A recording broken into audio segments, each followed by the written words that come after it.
Hey everybody, this is David Avellan. I'm here with Ray Suarez, and today we're going to be covering the underhook pin, right? And I talked about it before in my email how pinning is really something that hasn't gone into mainstream MMA yet, and it really gives you a tremendous edge, right? And the reason why is in jiu-jitsu there really isn't a reason to pin somebody because you're trying to submit or you're trying to pass a guard, you're trying to score points. So there's no reason to pin, so it hasn't really been worked on in jiu-jitsu circles. But in wrestling, the objective is to pin because you're trying to get the back exposure and finish the match. But when you combine pinning with MMA, it's giving you a position to finish the fight with ground and pound. We've seen the crucifix, which is a very common pin.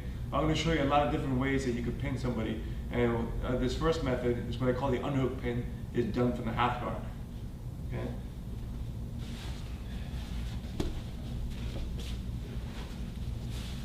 Okay, so I'm going to start here. Classic position to do this is from the squeeze pass, right?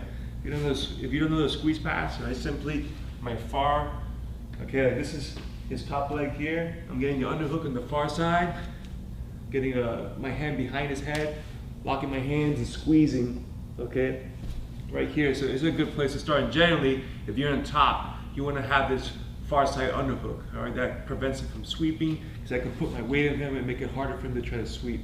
Okay, when the bottom man is on his side here, he's a lot more dangerous, okay? Particularly if he has the underhook, okay? He can work rolling sweeps and all sorts of things. So, my starting point, boom, right here. Now for my underhook pin, all right, I got my underhook. I'm just gonna come here, well, grab the back of my head, okay? And right now, you see I have one arm stuck. He can't use that left arm to defend himself. If he tries to bring it in front, I'm blocking it simply by clasping the back of my neck. Now I have my other hand free, okay, so I can start hitting. Now more than likely, he's probably gonna defend, okay? And you'll have his hands up blocking. So after a few strikes, I see him blocking, I'm just gonna push his hand all the way through, okay? And I'm gonna try to stuff his hand into his far pocket, okay? So once I've done that, I'm gonna collapse my weight, boom. I'm gonna push my chest down, and then my knee here is pinching, okay, to the side of his shoulder. So right now when Ray tries to free his arm, okay, he has a very difficult time. If you look at my feet, the top of my foot is posting over the top of his knee, and my other leg is lifting up. All right, so I also immobilize that leg. So boom, I'm right here. And then finally, my other hand can cross face and just hold him here just to keep very tight. So when Ray starts struggling, boom, I have him in the very tough position to move from. Now at this point, I could fire my hands here and let some punches go. Particularly elbows would be your best bet since you're so short range. Boom, and drop the elbows down. If I just could strike continuously here though, every time I strike, it would give him a better opportunity to escape. So, he might get out. And that's okay, because we can just keep doing this pin over and over again. Right? There's no limit to it. Like I hit a couple times, boom, stop, block, hit, hit, hit. He escapes, and keep working it that way. Okay, so that is one way of using the underhook pin. All right. The second way is that again, I'm in the same position. I start to hit, but instead of blocking, he grabs my wrist. Okay, so now, he's done this where it makes it difficult. All I'm gonna do, I'll pull my hand towards my hip, and now I'll step over his arm with my knee.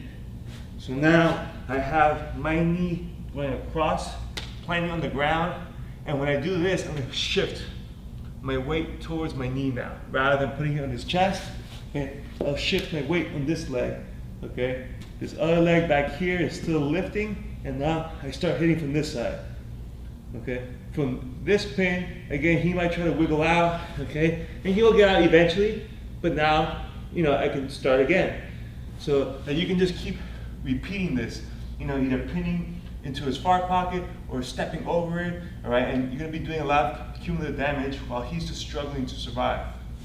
And what's great about this, okay, so a lot of times, especially when you do this pin and you step over, when he starts trying to wiggle out to escape, it gives you an opportunity to pass right into the side mount, Okay, and now I can work, one of the classical like crucifix pins here and finish the fight this way.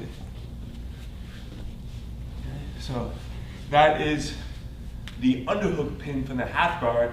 All right, something to keep in mind. All right, that when you're pinning, you always have to be aware of who and what you're pinning, because different people are going to have different weights, and there'll be different length.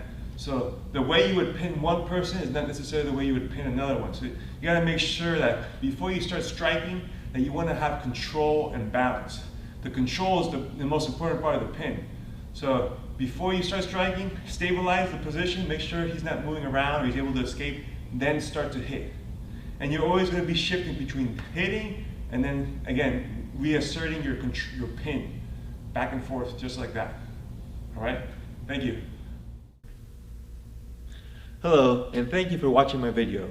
If you liked what you saw, go ahead and check out my website right here at davidavellan.com, and you'll be getting access to even more videos, techniques, tips, dieting advice, etc. Anything related to the mixed martial arts you can get by subscribing to my website. Again, here at davidavellan.com. There's a little box to the right. You can go ahead, submit your name and email, and you'll be getting daily updates with videos, techniques, tips, dieting advice, sports psychology. All that stuff is covered in my email list. And my emails are full of content. There's no spam or anything, and you could always unsubscribe yourself at any time if you choose. Also, if you're seeing this on YouTube, go ahead and click like just underneath here, all right? And you could post a comment there, just letting people know, what you felt about the video. If you're seeing this on an internet forum, go ahead and drop a comment underneath about the video. You could also just put TTT, which stands for to the top, so that more people can see the video. Again, all this stuff helps out, it gets more people to see my videos, it gives more exposure to my website. Okay, again, so you can click like, drop a comment, and of course visit my website, davidavellan.com, and subscribe to my email list. Thank you.